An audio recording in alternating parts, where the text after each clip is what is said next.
We're here with Mr. Jay Walker, spokesperson for Country Crossing here outside of Dothan. Mr. Walker, we're here. It's late morning now.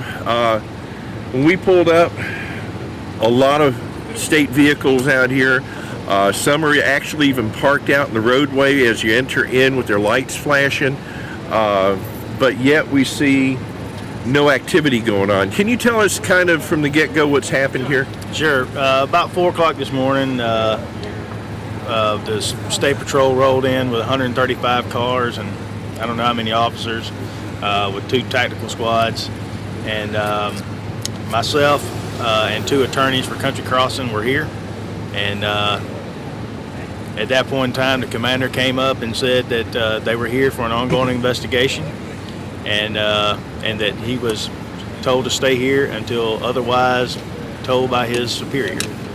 He won't even say who his superior is, but I have a good idea. Well, all right, we all know what the saga has been going on here for the past couple of months, and what we're trying to find out as our viewers back in Andalusia, Covenant County, and the surrounding area, the majority of the folks over there there's been a lot of them been here. Sure. And have patronized this location. And we thank them. We have a poll on our website. 90% of the people support what you're doing.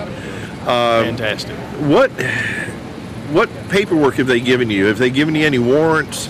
What's their stance? I mean, are they just impeding your business at this point?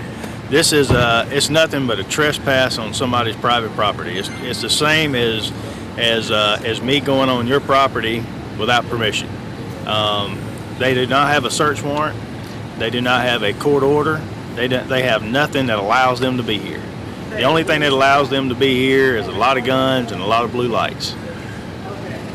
We talked to Mr. Gilley in the past several weeks, and another representative is his. I can't think of his name off the top of my head. Probably Doug. Doug, yes. Yeah. And they've been very open with us. They've been willing to talk to us.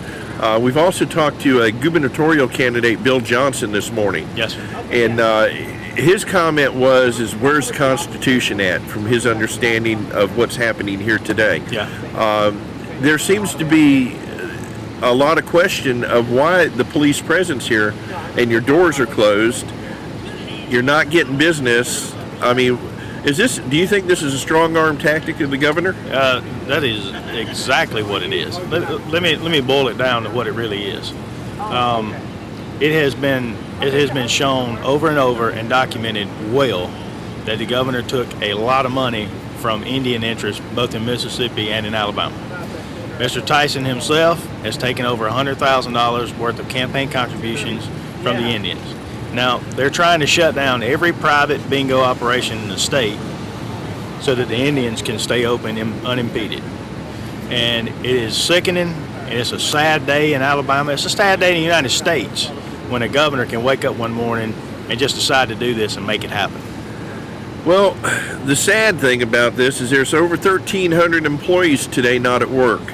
That's our figures that we've done in the past on reporting this is $26 million a year in income, $6 million in collected taxes, state and federal, and not to mention the other taxes included that are given to this county for the machines. Sure. and collection of sales tax here.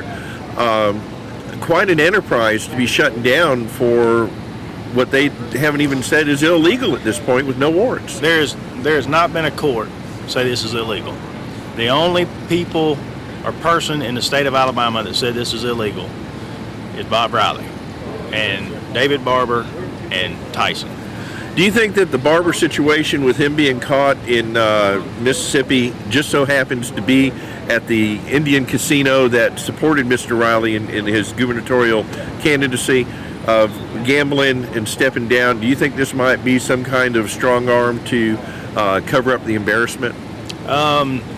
He had to do something. You know, the governor's had so many chances to resolve this peacefully. They've been invited in letter after letter after letter we have sent. We have opened up our arms and rolled out the red carpet for them and told them we would show them anything they wanted to see. That's not the way they wanted to do it. They wanted to do it with police presence, and they wanted to do it with guns. Right now it looks like some of the police vehicles are moving.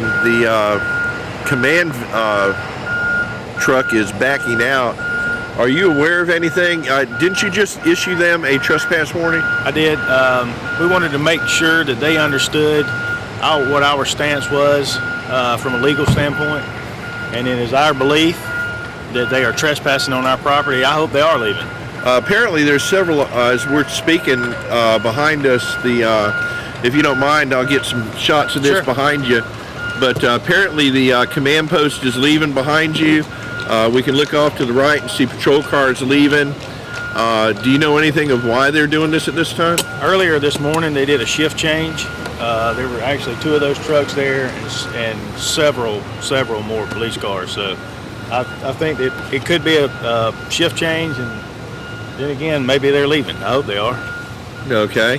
We would love to get people back to work today. This vehicle right here that I'm pointing at right here is the commander at the scene. Have you talked to him at all? Yes. He says a few sentences. Number 1, we're here for an ongoing investigation. Number 2, I've been instructed to stay here until I'm told to do otherwise. It's the only thing we're going to follow us over here if you would. There's a stream of state trooper cars leaving now as we're standing here going out. Sure. That's apparently a positive sign for you right now. Yeah, it would be nice if they would come up and say we're leaving.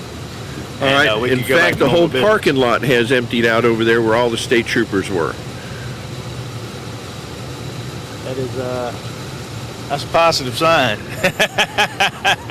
There you go. Well, here's the thing: they're trespassing. They don't have a search warrant. They don't have a court order. They don't have a judge that's going to give them one, evidently. And they've impeded the business here at Country Crossing long enough. They've come and done their theater for the day, Shakespeare 101, and it's time to go home. Well, I'll tell you, watching this happen right before us is quite amazing. And they've been here since what time this morning? They came here at 4:06. They started rolling in. Took them 15 minutes, solid, to get here. Okay, now I want to point out there was a vehicle parked out in that entranceway, 2 of them in fact, blocking one lane coming into your establishment here. They're gone now as well.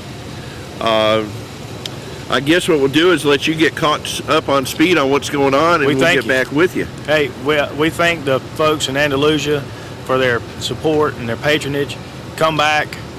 We hope this thing is going full blast the next time. And a personal apology from Ronnie Gilley and everybody here as to what's going on. It's out of our hands, but we hope to get this thing going and get this economy rolling again around here. Would you like to ask the chief officer what's going on? We're going to go find out in just a minute. All right, I'm going to follow you over there when you do. Sir, he's leaving.